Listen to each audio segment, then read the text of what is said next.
All right, good evening and welcome to episode 171 of the Canadian Prepper Podcast. Yeah, that's right. Ian's not here tonight, so we can count. We are recording on July the 24th, 2022. My name's Eric, the host of the show, based in Southern Ontario, hunter, target shooter, ham radio operator, and computer geek. I've started a small preparedness company to help people get better prepared for at least 72 hours, if not longer. And my name is Jeff. I'm based in Central Ontario. I'm a target shooter, ham radio operator, general overall handyman, and weather nerd.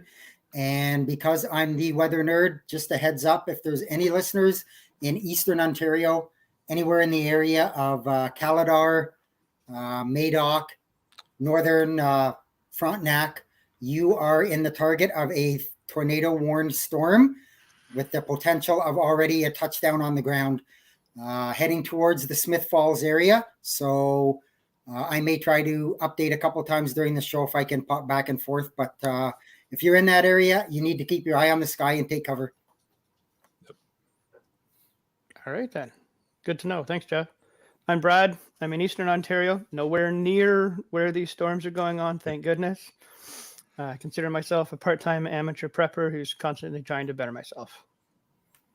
All right. If you want to help support the show and keep the Canadian Prepper Podcast on the air, you can buy some swag. We've got the Canadian Prepper Podcast t-shirt that's being shown off this evening by Jeff. And, of course, a tactical cool Velcro patch, both available at prepperpodcast.ca. All the proceeds help keep the lights on and, of course, the backup generator fueled. And if you're enjoying the show, please take a few minutes and like us on Facebook and submit a review on iTunes. We also want your feedback, good or bad, or just if there's a topic you'd want us to cover, you can send us an email at feedback@prepperpodcast.ca. Kyle's got a good point here in the live chat. He said, really, no one said CO, CO, CO, or CGN, CGN, CGN before the show. Yeah, we forgot to do that. So both Alan and Ian did not appear this evening. But don't worry, we'll get a couple remember of next getting time at them. So we've got some listener generated content for you in this episode. We're going to start off, of course, with some recent news articles. Then we're going to update you on our personal preps. Then we're going to get into the main topic. We got some feedback from Sasha. So let's get into the news, shall we? So for myself, I've got an article here. I know this is going to be shocking. It's a ham radio related article. Weird. No. So it's from Manitoulin.com, and it just talks about how ham radio operators are the fallback for communication. And it touches on when things like the internet and cell service goes down. And for example, when Rogers went down here recently, there's no internet cell phone service for quite a majority of people.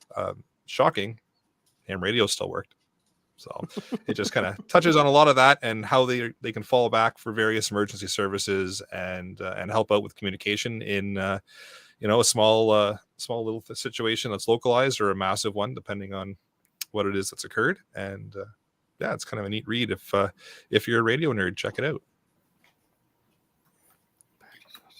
And I've got a couple. I've got one from again our Russian-Ukrainian deal. So they struck a deal to open the ports to hopefully try to get some grain out of Ukraine, considering everything that's going on with the shortage and everything. And of course, the next day, the port gets bombed. So Russia denies they had anything to do with it. Who knows the truth, but it is what it is. But our great Canadian Liberal government, and I'm trying very hard to not get us kicked off of Facebook with this one. The article from the Toronto Sun, and it basically says that the Liberal Party has moved to limit fertilizer use as the world food shortage gets worse.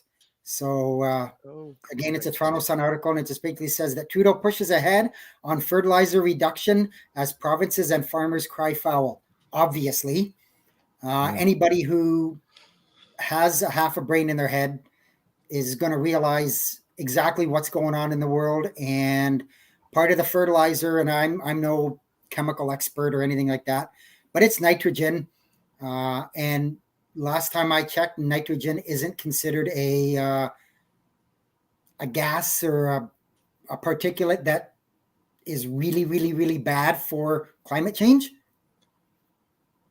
So, anyways, Yeah. I'll leave it at that before I'm in trouble. What about Or carbon Eric has to monoxide? edit more than usual. Yeah. Oh, 5 Oh. minutes, 17 seconds. I had to do that for Alan. It's his birthday, so Oh, yeah. yeah. Happy birthday, Al. Yes, Terry, we'll eat crickets and we will be happy. Not. No. So for those of you paying attention in the live chat, you will notice Ian is lurking. He just didn't want to come and hang tonight in person. So, but he is hanging out in the live chat. So make sure to send some hate mail. Let him know how you feel about him not showing up for the show, but lurking in the comments. Yeah, no heckling from the cheap seats, eh? All right, let's move into what we've done lately for prep, shall we? I did a bit of fuel rotation this week, some more yard work, cleaning up from my renovations and my one shed leaving and another shed arriving and restocking it, whatnot. Work. But I did buy, thanks to Pierre from the other podcast, who is a good friend of mine. We live pretty close. He got me onto a huge, I think it's 100 liters. I don't remember. It's huge. It's $150. Huge cooler. Wheels on it, handle, the whole 9 yards. Supposed to keep ice for 5 days. I took it camping with me on the weekend, and we threw 4 bags of ice with a whole lot of drinks and other stuff in it. And tonight, my son and I just emptied it, and there was still a good amount of ice in the bottom of it. So I was pretty impressed. Nice. So it's good. Yeah, that's Very awesome. nice. Yeah. So here come Like the you- chirps. So Go ahead. DM Davey mentions that Ian just got a haircut as bad as Trudeau's. That explains why he's not here. Yeah. Oh, Hmm. yeah.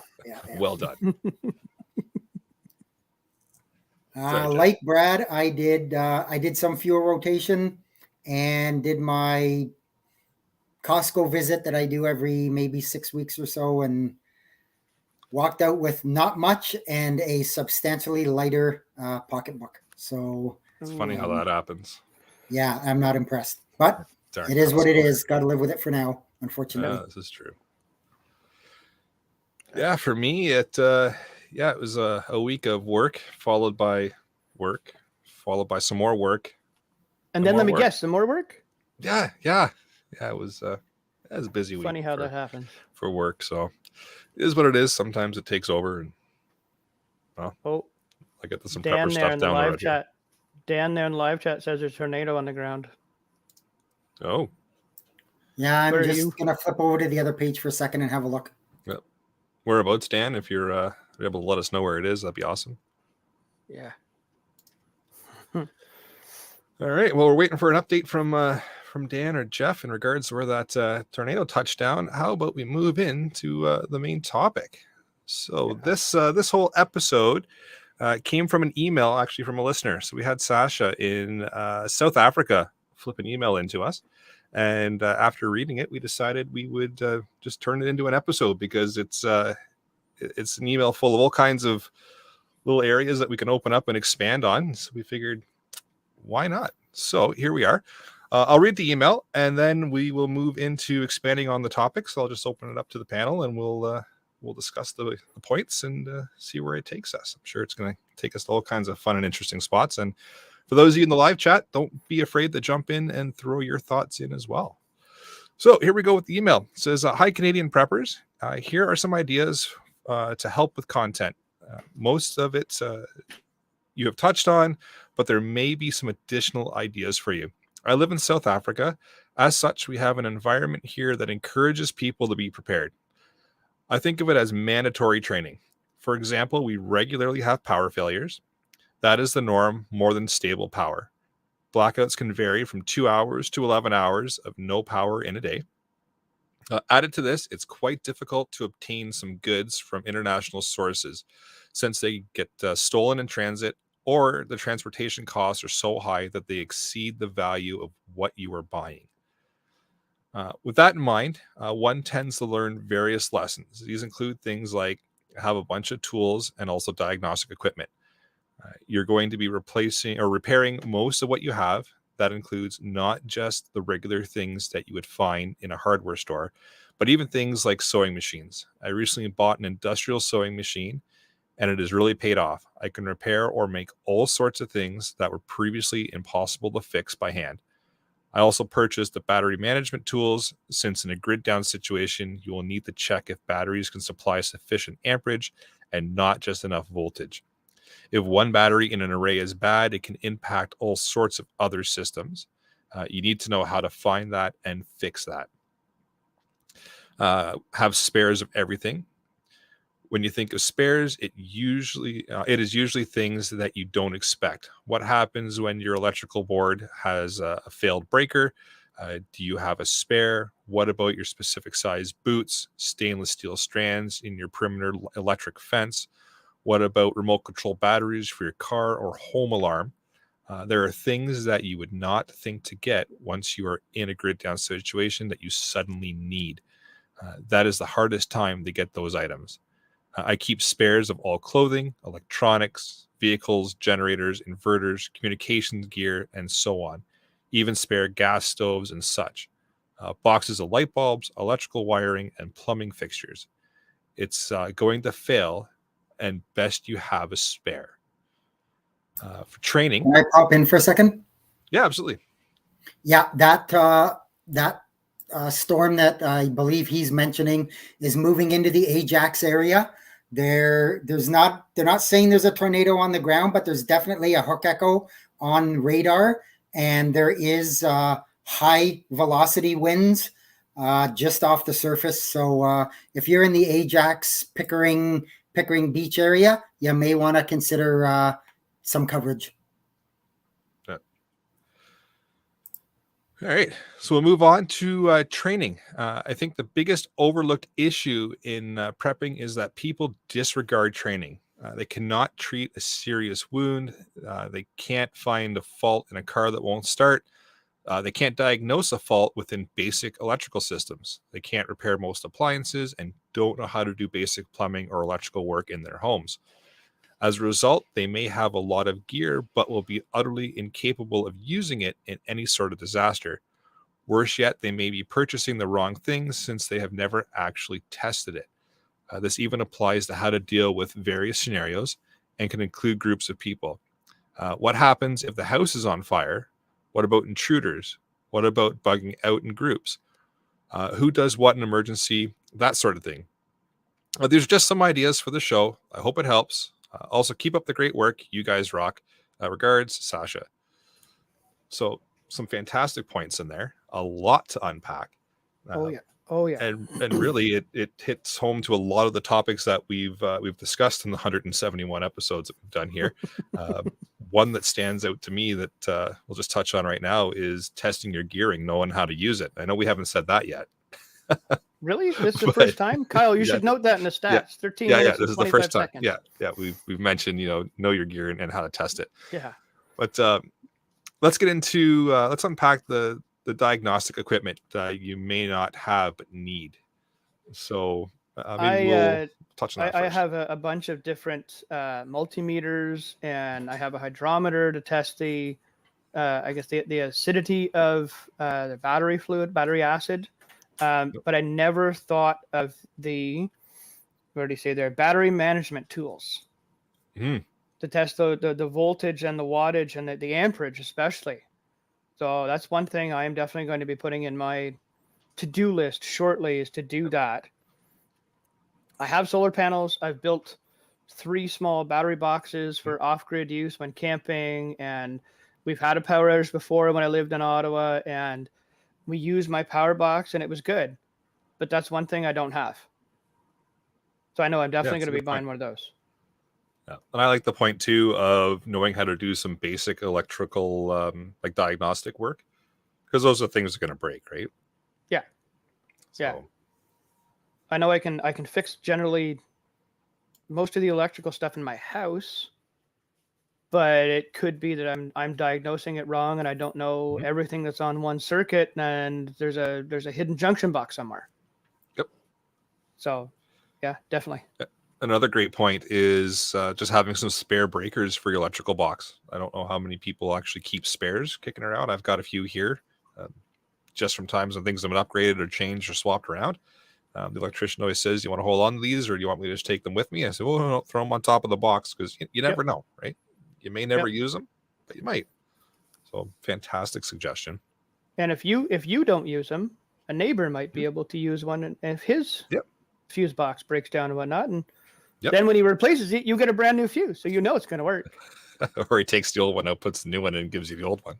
Well, whichever, you still got an extra Whichever. fuse, right? Yeah, So it's all good. Yep. Yeah, no, I think that was fantastic. Really, really good point. Yeah. And then, like, even just the fact of having an industrial sewing machine, or learning that skill, that like, that's something that not a lot of people have as well, which could be very, very useful.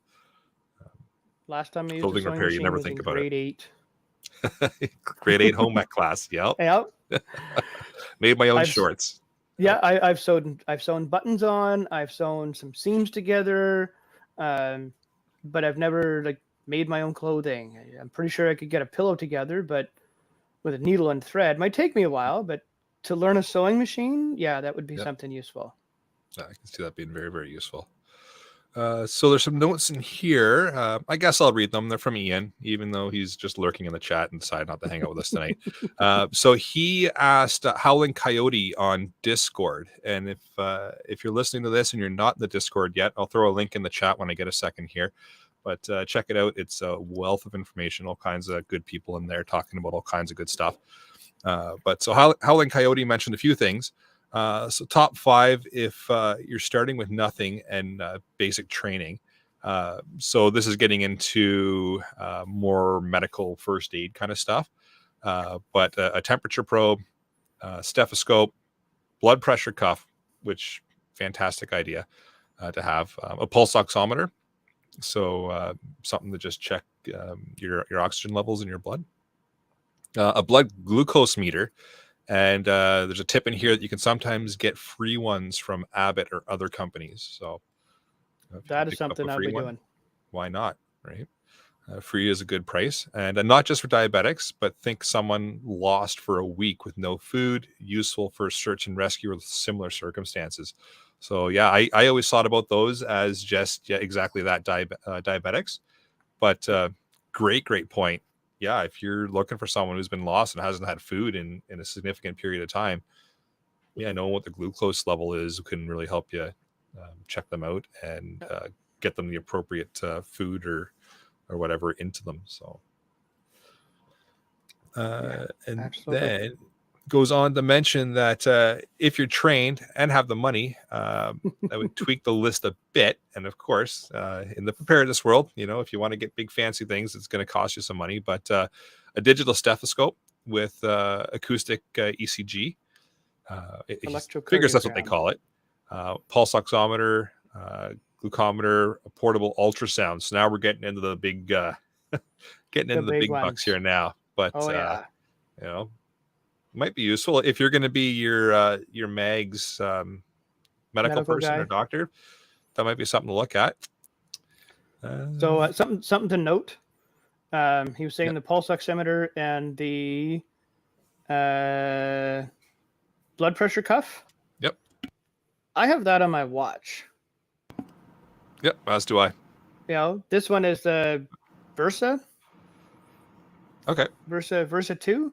But I got the first one I got was actually from Walmart for $25. And my a family member of mine has some health issues. They have a pulse oximeter at home and a sphygmomanometer, a blood pressure cuff. And they put it on one arm. I put my watch on their arm, the other arm. And we were basically right within the same, wild 2 numbers kind of thing. Does your watch do blood pressure as well? Not this one. Okay. The one actually from Walmart does. And it was Huh. actually pretty damn accurate. I was really impressed with it. So I've kept it around and I keep it charged just for that reason, that I can throw that into a med kit really quickly and be able to help somebody if needed. Cool. Brandon in the live chat here mentioned used a glucose meter to see how fasting affected his body. And it was interesting to see. That's a good point too. Yeah. I never thought about that. Yeah, really good point. There's all kinds of different uses for this stuff that you don't think about until people throw out the ideas. It's good. It's good. But yeah, as far as like diagnostic equipment, yeah, I like the idea of multimeters, thermometers, gas leak detectors. That's a good one too. If you're able to throw some money at that, because you never know. Yeah. If you got some gas floating around, you might want to know what it is and get the heck out of Dodge.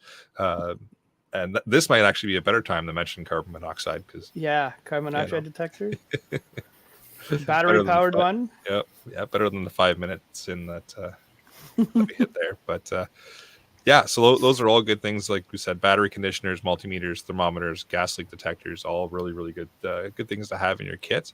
And then again, getting back to basics and learning how to fix those little electrical things that could possibly go wrong in your house, that could possibly go wrong in your car, or any other mode of transportation that you have, or even that could affect things like your flashlights, or maybe your pulse oximeter if you're getting down it's kind of more fancier electronics, I would imagine. But Yeah. if you want to get down to that point of being able to fix those, or some of the other medical equipment, you might have to learn how some of it works and do some basic repairs on some wiring that goes to them if you're in a really bad situation. Yep. You had some information on megs there, Jeff. Do you want to touch on that? Well, yeah, I just taking all of that stuff into consideration. That's why it's a good idea to have a mag. And for those of you who don't know, a MAG, it's a mutual assistance group. I'm pretty sure everybody knows. Full of different people, each one bringing their own unique skills. You've heard the expression, somebody would say, and well, I'm a jack of all trades, but master of none. That's okay, but it kind of is nice to have a master of one or two things. And, to have somebody who can dabble in a bunch of different things is good. But I think it's better to have a few experts than just that one jack of all trade type person. Yeah, I agree 100%. That's definitely one of the advantages of a mutual assistance group. Yeah, like Jeff said, you could be, master of all, jack of all trades, master of none kind of deal. But yeah, if you can get people that are specifically skilled in certain skill sets, and then apply that knowledge throughout your mutual assistance group, it's going to pay dividends, because that person that knows a little bit in and out. Hey, cross training too. Yep. Yeah. Cross training is huge. So that expert can take you from the level that you're at with your basic kind of, I know a little bit, and they can bring your skill set up and build on that, right? And then vice versa. If you're more expertise in something else, you can build them up and really, really get your mutual assistance group knowledgeable and very skilled. Right. 2 is 1, 1 is none. You got it. So if everybody knows basic first aid, everybody's good to go.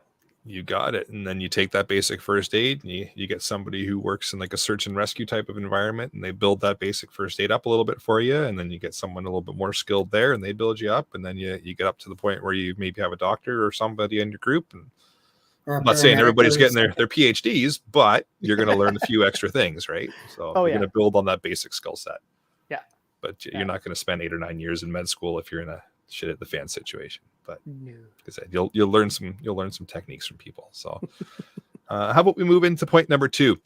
So touching on training courses to consider. Also sort of skills that you get that are acceptable in a crisis. Not just a YouTube video that somebody watched, but a skill that works in an emergency with massive adrenaline levels in your system. I think most people don't know the difference between watching a video and actual training where you get off your chair. It's a good point. It is. Yeah. You can have all the textbook knowledge in the world and then get thrown into a situation where you get a huge adrenaline dump, and that knowledge, guess where it goes? Right Gone. out the window. Yep. Well, you get that adrenaline dump. The first thing that happens is you lose all your fine motor skills, right? Oh yeah. Your hands shake. You get tunnel Yep. vision. And you lose that ability to find Focus. find Yeah, focus. your fine motor skills are gone. Your tunnel vision kicks in. You may have auditory exclusion where you're not hearing things, or you very hyper focus on something, and it's really hard to break that. And a good way to break that is A, be aware that happens, and B, get into some really realistic training scenarios that actually jack your heart rate up. You're not probably going to get that huge adrenaline dump that you're going to get in a realistic scenario, but if you get that heart rate up and you kind of start moving around and doing that training in the real world, it's going to help you huge in retaining that in the muscle memory of when you actually are in that situation and you have to act. It's amazing how quickly that training comes back and you go, did I just do that? Oh, I guess the training worked. Yep. Right. And that's just Yep. speaking from experience, being in some pretty shitty situations and snapping out of it after going, oh, Did I do that? well, I guess the training was effective. Look at that. Cool. Well, then let's carry on. But yeah, really, really good point. Get off your chair, find some in-person training. The whole COVID thing has kind of died down now. In-person training starting up again. Go find something that puts you physically in a scenario and makes you think with your heart rate elevated and makes you actually do something in regards to into a situation that you figure you may find yourself in at some point in time or another. Any specific training that you guys can think of or courses that you'd suggest? Wilderness first aid, That's a good one. Yep. because it'll teach you more than just the basic or advanced. It'll teach you a whole bunch of other things and thinking on the fly.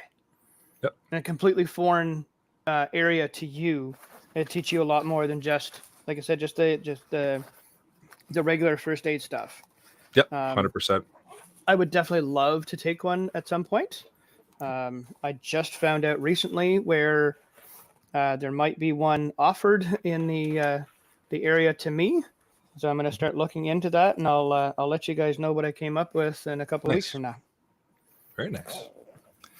A training course that comes to mind for me is just lock picking, and that one's for you, Alan. So we got CO and we've got lock picking out there for you. But it's a good skill to know. It's a good skill to have, and it's one that can perish very quickly if you don't practice it. So I know there are some places, including Alan, that does lock picking training. So if you can find an in-person course for that, again, that's not something that you might have to do with an elevated heart rate, but it couldn't hurt because you might be in a really bad situation where you got to get through a door real quick.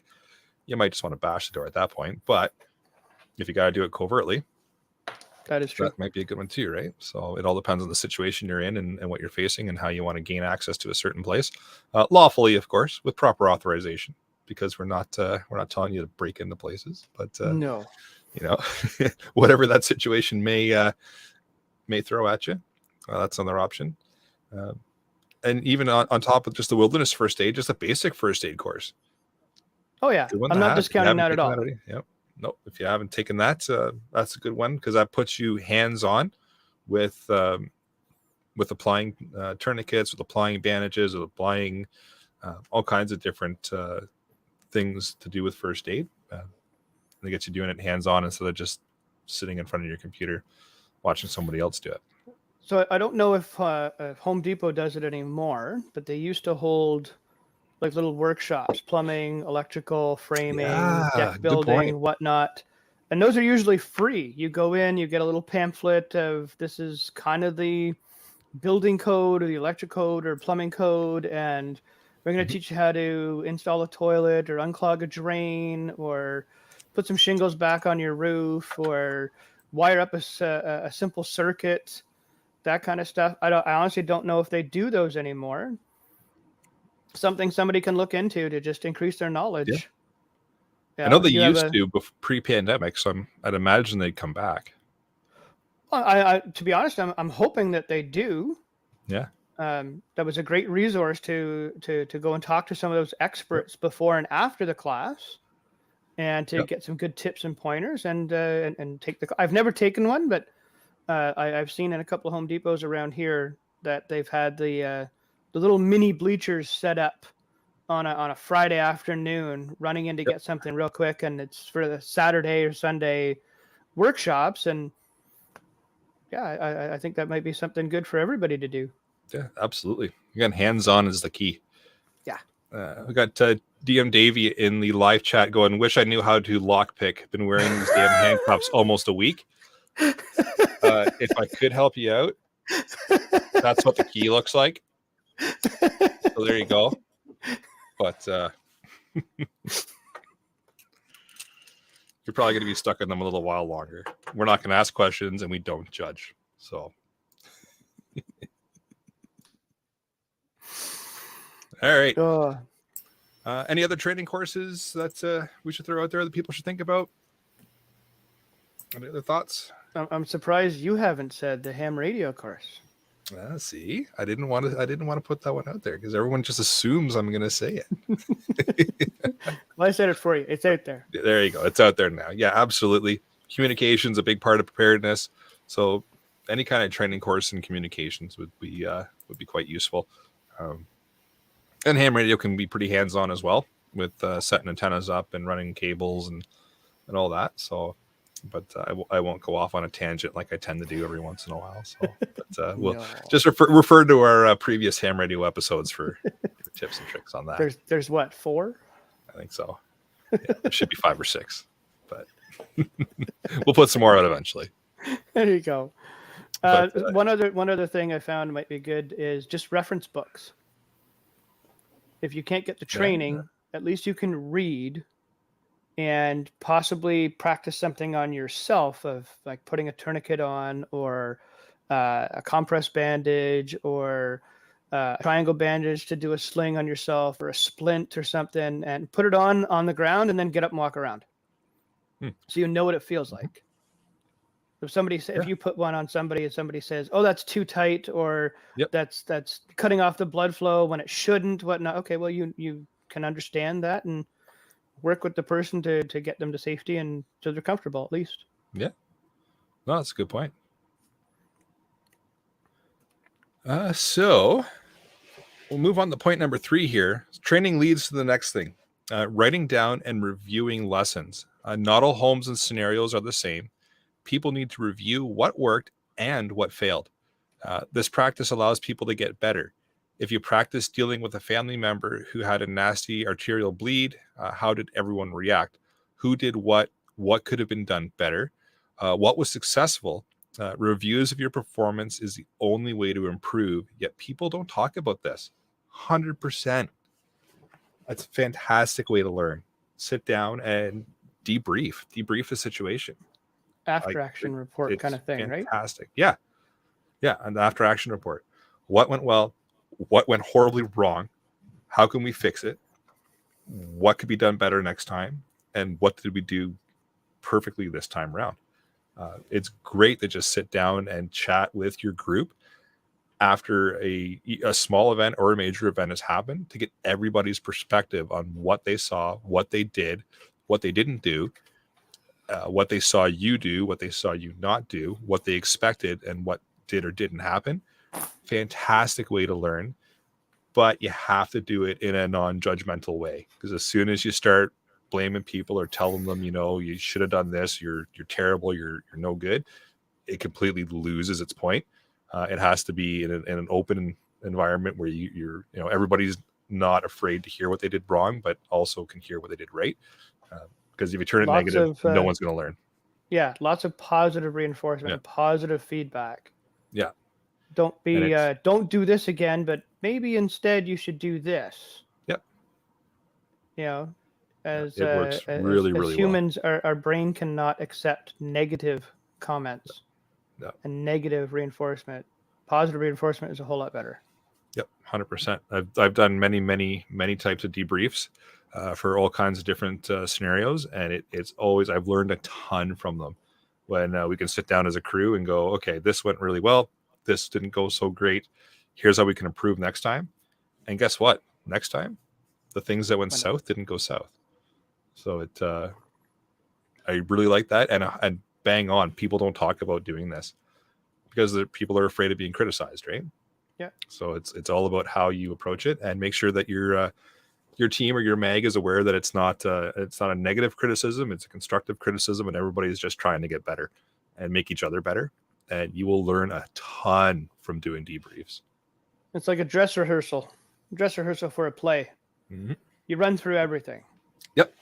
And then see what worked and what didn't work. Yep. Unfortunately, this is kind of sometimes after the action has already happened and the real good stuff or bad stuff has happened, but it's still worth it to go through it. And like you said, Eric, all those different scenarios you've been through, what went well? What can we do better next time?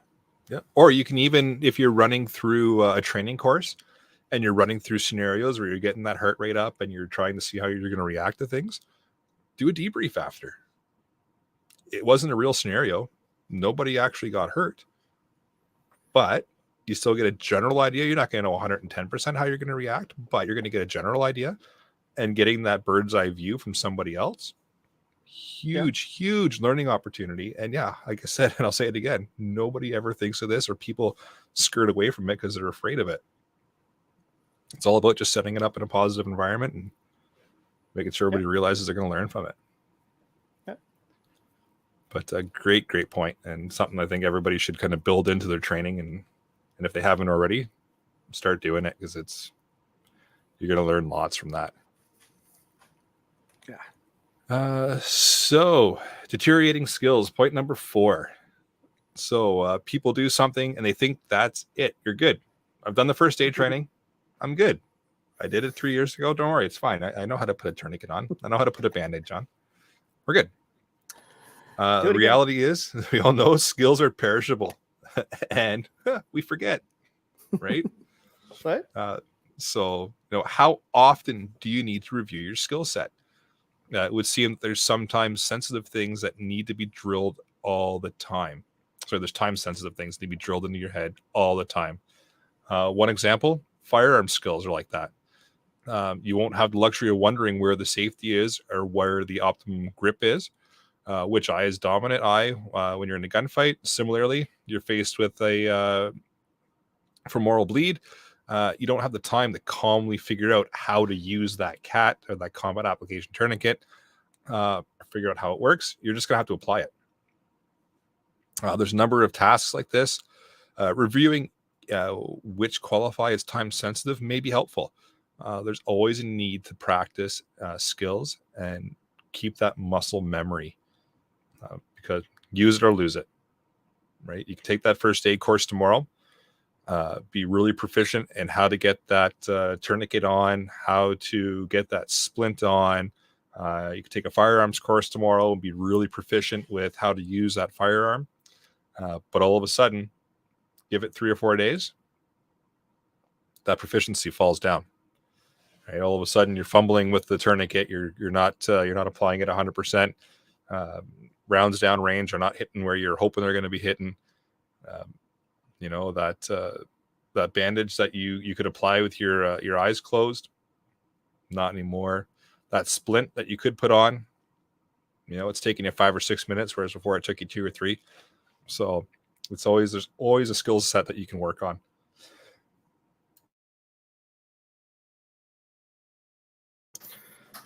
I would definitely agree with all that skill stuff. That, if you don't keep practicing, it's going to fade away.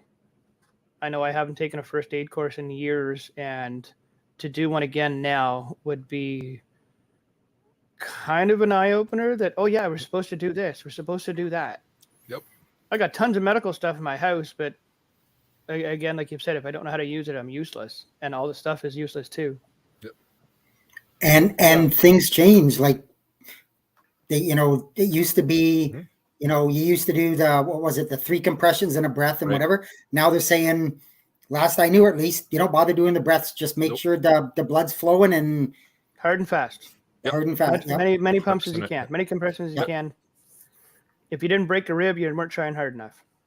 Yep, 100%. More or less, yep. Yeah, that completely changes. I'm the same. When I first started doing first aid courses, it was 25 to 2. And then all of a sudden it changed the 30 to 2. And now the last one I did about 2 weeks ago now. Yeah, like you said, Jeff, it's just compressions. And that's all based on research from people that are a lot smarter than I am with medical stuff. But to stay up on that, it's a perishable skill. Yeah. I'm not saying that if, all of a sudden, your 25 to 2 is not going to help, it's not going to be as effective according to the experts that have studied this for years, right? Yeah. But it's just something good to know that that knowledge is out there and how to use it, and how to use the equipment. And I'm going to go back to testing your equipment, knowing how to use it. But even just breaking out your first aid kit, maybe once a month, just sit down. It gives you the opportunity to organize it, check to make sure everything's in there that should still be in there, and practice how to use some of it. Why not? And I mean, on the first aid end of it now, lots and lots of places have a defib or whatever they call it. Yeah, AED. Yep. And I've never used one. They say it's easy. The machine kind of walks you through it. But you know what? It would be awfully nice to just give it a shot a couple times ahead of time and know what you're doing. Talk to Alan. 100%. I'm sure he can set you up with one. Oh, yeah. Yep. Yeah, I've had a few times in the past where I've had them on a scene for something, and I haven't thankfully had to hook them up, but it's been to the point where it's been pretty darn close. And it's like, ooh, this was easy to do in the controlled environment of a classroom. I really hope I don't have to hook this thing up. If you do, they're pretty well documented. There's all kinds of pictures and instructions. But when you've got that adrenaline dump, you got that heart rate going, like Jeff said, your fine motor skills are gone. It's really good to have that practiced and know how to do it, because you're going to fall back into your training, and you're just going to automatically go into that muscle memory and just do things without thinking about it. And like applying the pads, for example, with an AED might be useful, right? You'll just fall back into it and away you go. But yeah, and even like the firearm skills, again, hopefully nobody ever has to use a firearm for anything besides putting holes in paper. But if you're in that situation and lawfully you can use said firearm for the situation you're in, you want to make darn sure that your shots are going where they're supposed to go, right? Yeah.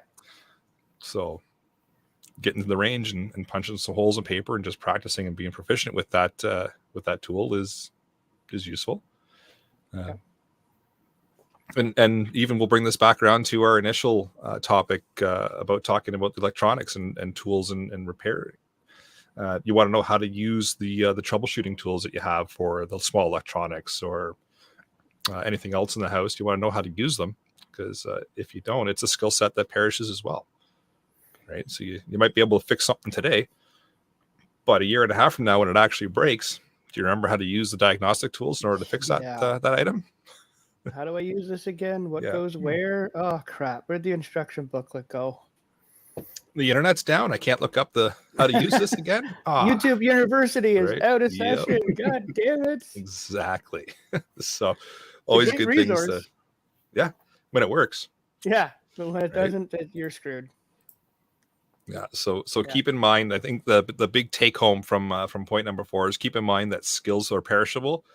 If you don't practice, you're going to lose that muscle memory. Yeah, you might retain a little bit of memory about how you did it. It's going to take you a lot longer to actually complete the task, because you're going to spend a lot of time trying to figure it out. So, practice. Yeah.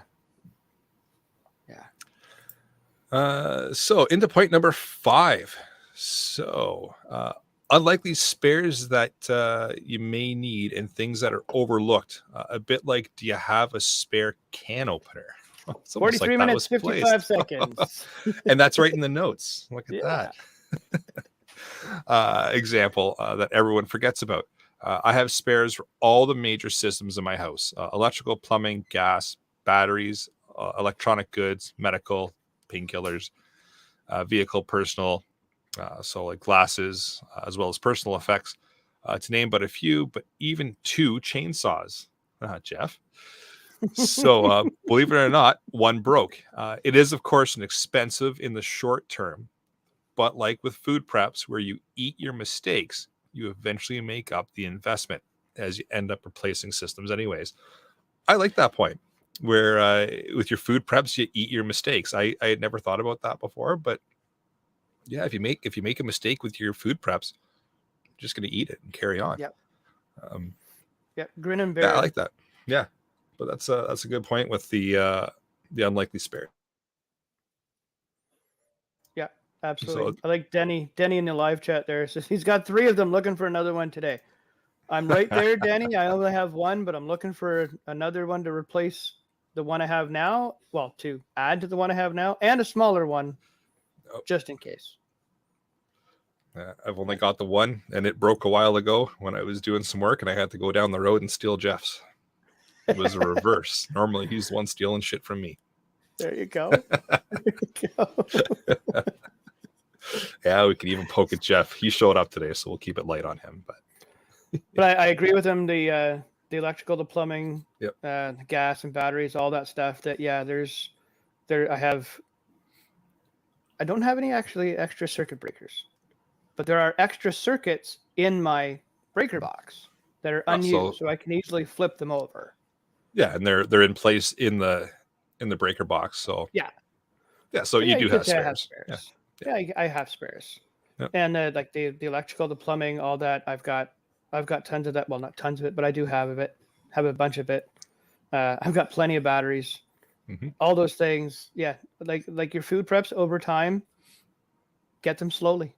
Buy one extra package of batteries when you go to Costco. Mm-hmm. Go to the hardware store. Buy an extra circuit breaker. Buy a little package of plugs. A couple of receptacle covers. Yep. You know, the prepackaged like 25 feet of different wires, like 14.2, 14.3, 10.3, the big 240 stuff for your stove or your dryer. Those kinds of things, and it'll just like your food preps, it'll all add up to I have a stock room full of stuff. Exactly, and I think it's important too with this one is to not go overboard with it. Because I know everybody in this kind of mindset likes to go and, oh yeah, I need 1 or 2 electrical sockets, so I'll just buy a skid. You know, be realistic with it, right? Like, don't go out and bankrupt yourself, but you know, grab 1 or 2 of everything so you've got some spares. Look around your house and say, you know, what have I replaced in the last year or so that's broken, and replace the spares. Yeah, just have a couple of sitting around. And maybe do a quick inventory and just think, you know, what else can break here, or what could go wrong that I could reasonably fix, and just grab a couple spares if it's financially feasible, and just have them set aside just in case. And I do not have 27 can openers in my house. It's 30, right? More. I'll give him a benefit of the doubt and say it's 25. 25 skids? Yeah. No. I'm not a distributor yet. Not yet. You're just waiting for your custom can openers, right? With the CPP logo on them. Yeah. Funny you should say that. I have a buddy of mine who's got a laser engraver. Oh no. Oh, we're gonna talk after the show. But yeah, like we said, having spares, and that's pretty well ingrained in the emergency preparedness group. You know, 1 is none, 2 is 1 kind of setup. Like pretty much everybody has some spares kicking around, but take some time to kind of figure out what you don't have spare wise and what you could get. Yeah. But that takes us into number 6. How to organize all your preps. So you've got all these spares, you've got all your preps, but people usually struggle to put things in places where they will be needed. They'll have a bug out bag, but what about medical tools and kit? Medical trauma is different from, say, treating a headache. Or so even a splitting trauma versus non-trauma is necessary. So what about radio gear? There it is. How do families coordinate rapid departure? Does everyone fill a crate with personal effects and then you throw those into a trailer before leaving? What about food? That could go into a container, but what would you take? Bug out food is probably a good idea. That too could go into a stacking crate. Organizing preps, even ones that are not time sensitive, are a lot harder than most of us appreciate. Again, I think bang on. I think that brings us back to the episode we did with Hughes, where we did a debrief with him when he had to evacuate with, I think he had all of 5 minutes notice that there was a fire encroaching on his property. Yes, I And remember that. his family had to pack up and get out of Dodge. And he's incredibly organized. Like, let's not kid ourselves here. Talking about Hughes, he's probably one of the most organized people I've seen as far as preps go. He, he's the one that introduced the checklist to us and talked about how his trailer is all stocked up and how he's got everything ready to go. And he's got different levels of, do we go? Do we not go? Maybe we go. Holy crap, we're going. His whole DEFCON levels there. Incredibly organized. And if you haven't listened to that episode, go back and have a listen to it, because it's a really good debrief on, again, what went well, what went wrong, and how things could have improved. But yeah, having your stuff organized and knowing where it is and how it is set up, I think is incredibly important. And it's really good to revisit it, because just because it makes sense today doesn't mean it's going to make sense tomorrow. Yeah, things change, priorities change, all that kind of stuff that you need to know where your new stuff is or what you're prioritizing is now that you've changed tactics to this, that, or the other thing. My old shed that I had here was a mess. Everybody will attest to that that's been here. It was a mess. In my new shed, I've taken the time to put some cabinets up. I'm starting to, everything is in the shed and now it's organize it. This is here, this is there, put some labels on it, do all that stuff. So yeah, I can walk in 3 sheets to the wind and go over to a wall and open the right cabinet and pull out a box of screws and here you go. That's exactly the size you'll need to do what you're doing. Perfect. So yeah, definitely Yeah. organization is key and I'm working on that constantly. Yeah, it's again, it's not something that you just do and then walk away, because it's going to change. You're going to use things out of your kit. You're going to use things out of your preps. Things are going to move around. Things are going to change in your life where you have to change your preps. Right. So keeping things organized, keeping them in a place that makes sense is important. And I think that's another thing that people just think, okay, I've organized my go bag or my bug out bag or whatever you want to name your bag that's going to get you out of Dodge, and you just leave it sit. That's great. Yeah. So today you know where everything is. You know how it's set up. 4 days from now, do you still remember where that tourniquet is? Maybe, maybe not. Do you remember where that pad of paper and pencil is? Maybe, maybe not. Do you remember where you left your car keys yesterday? Do I remember where I left my car keys an hour ago? No. The answer is no. Oh. So, it's good to go back and revisit. And again, maybe turn this all into a monthly thing where you go back over your training, you go back over your kit, you go back over your electronics, you go back over little skill sets that you've learned, and just check in and see, mentally, where am I with this training? Physically, where am I with my organizational skills and setup for my preps? And, just make it part of your daily or monthly or weekly or bi-weekly routine. Dave's got a good comments? one there. Where is it? I think I need more practice at being 3 sheets to the wind.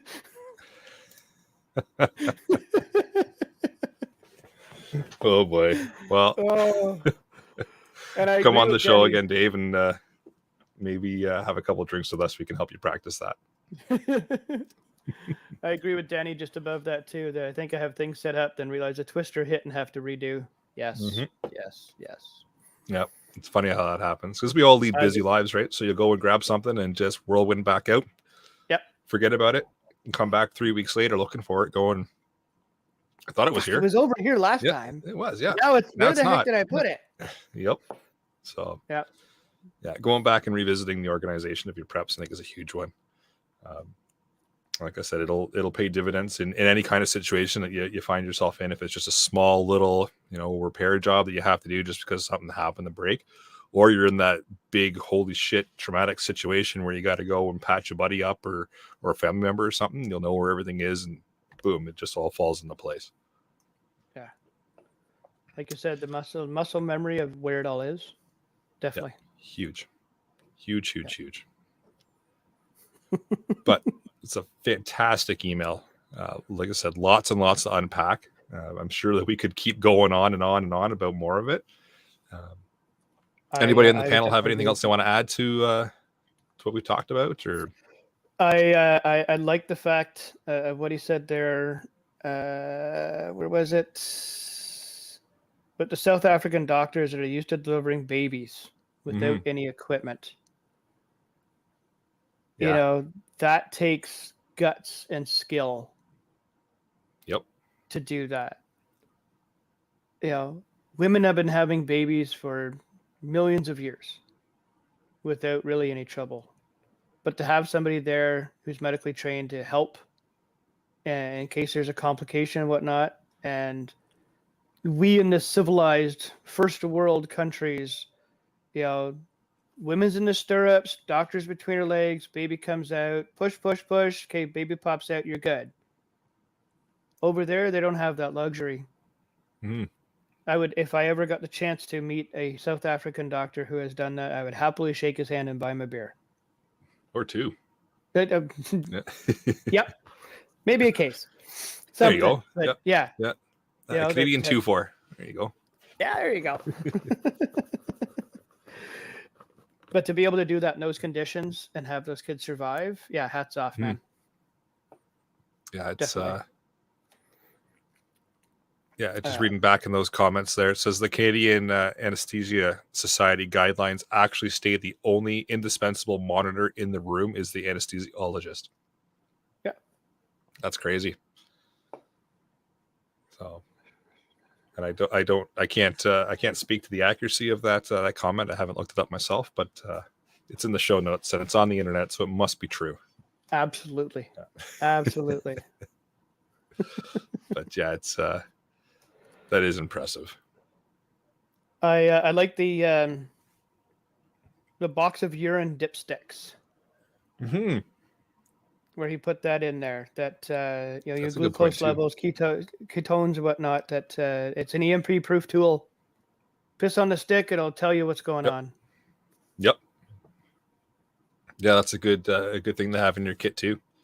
Yeah, I hadn't thought of that, and I have a family member who is a paramedic, and I'm going to go and see him in 4 weeks from now. I'm going to ask him to obtain some of those from his sources for me so I can bring them home. If you can strategically liberate a few. Yeah, that's the words I'm looking for. That kind of thing. So your tax dollars bought them, right? That's right. So I can take them. Yeah, that's probably not how that works, but sure. We'll just go with that. Why not? It sounds friendly. Absolutely. But yeah, I thought that was a really good idea. And the glucose meter. Hadn't thought of that. I got a couple of buddies of mine who are diabetic, and I have asked them before, what's the medication you take? Like, what's the type of insulin that you are on? I took a couple of pictures of it so I know grid down situation. If we're to that point where we're scavenging, looting, whatnot, we're liberating, like you said, I know what to look for him. So I know he can be okay. Or even let's put this in a scenario where it's not a grid down situation and your buddy just goes down for whatever reason. You're out and you got to call paramedics. Boom, you've got all the information there that you can relay to them right there. Here's what he's on. Here's what he takes. Here's what happened. That's invaluable. Right? Unfortunately, fell out of contact with him over the last 2 years. But I did ask him, can you show me at some point how you administer this to yourself? So I know, like you said, Eric, if he's down, I know if he's down, I need to do this. I need to twist this dial or put this amount in the syringe and put it here. And I've helped and I've called 911 to get those people rolling to me right away. And I can tell the paramedics, this is what I gave him. This is what he's told me before that he takes, and nothing's changed in that year, 6 months, whatever it is. I've already given him help. Exactly. Knowledge, right? Knowledge is key. Exactly. 100% it is. Well, with that, shall we move into the podcast challenge? So your challenge for this episode, find something that's broken around your house. Try to fix it. worst case, it's going to happen. It's still not going to work. So give that a shot. Learn a new skill. And if you fix something, let us know at feedback@prepperpodcast.ca. There you go. All right. Upcoming events. We've got blanks here for this episode. So nothing upcoming, but maybe next week we'll have something for you. Maybe. At Jeff's weather blurb. What do we got going on with the weather, Jeff? Lots. So I'll be brief. There's still a lot of pretty strong storms going on. There's a couple of pretty good cells going through the Toronto, Durham, Oshawa area right now. Reports of some power outages, some minor tree damage, and some minor flooding. The storms to the east are in and around the Smith Falls area now. They are weakening. The hardest hit area is a small town called Actinolite. It's about halfway between Marmora and Caladar. Apparently there is substantial damage there. Highway 7 is closed. It is covered in debris, including apparently parts of a house. So our thoughts are with people who's had their stuff damaged. On some other news, the Heat Dome is returning to BC. I think Ian will probably be finally happy. Then 1 or 2 days of sunshine. On a different front, surprisingly, there has been very little activity on the tropical storm / hurricane front in the southern U.S. Everybody It figured moved north. They'd be going pretty good by now, and they haven't had a thing. I'm not going to use the Q word. I'm just going to say it's nice and calm. But outside of that, again, we help you out with the weather, but just keep your eye to the sky, keep paying attention. Don't be scared, be prepared. All right. I can agree with that one. So deal agree of the with that. week. So if you're in the Discord again, there was mention of Costco's got a sale right now on AA and AAA batteries. So $9.97. They're 40 packs and they're Duracell. So, And I can vouch that they are there, and that is the price. I think I I was know where there I'm going today and tomorrow. may or may not have picked one up. So I think I know where I'm going tomorrow. Won't be at the same Costco as you, Eric, but I'm definitely going to go to one. All right. So shout outs, just a quick shout out to Sasha for the email that turned into this episode. Really appreciate you taking the time to send this in. It's obviously turned into a full episode for us. So really appreciate that. And I'm sure that it's going to help out the listeners as a whole with getting a lot of information out to them and a lot of good, valid information and just getting people to think. So again, thank you very much for taking the time to send that in. And thanks for being a listener. We appreciate it. And we do appreciate when listeners take the time to flip an email in and give us some feedback and let us know what you think and what you'd like us to talk about. Because who knows, we might make an entire full episode out of it. You never know. Email and iTunes reviews, nothing new. So if you got a second, throw us an email or throw a review up for us. And with that, I will bring episode number 171 of the Canadian Prepper Podcast to an end. You can find the podcast on iTunes, Podbean, Spotify, or of course your favorite podcast app. Please help us out, submit a review. It does help other people find us. And we do record these shows live on Facebook and YouTube. If you want an early peek at the shows, please subscribe to the YouTube channel, Canadian Prepper Podcast, and click the notifications tab. That gives you an alert when we're going live.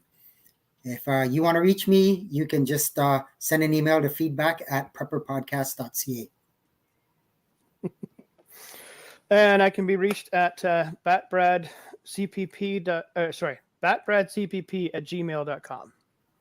3 sheets to the wind, huh, Brad? Absolutely. I got tomorrow off, so I'm living her up. All right. Please check out Rapid Survival at rapidsurvival.com. You can get me there on the live chat. You can also email me at feedback@prepperpodcast.ca.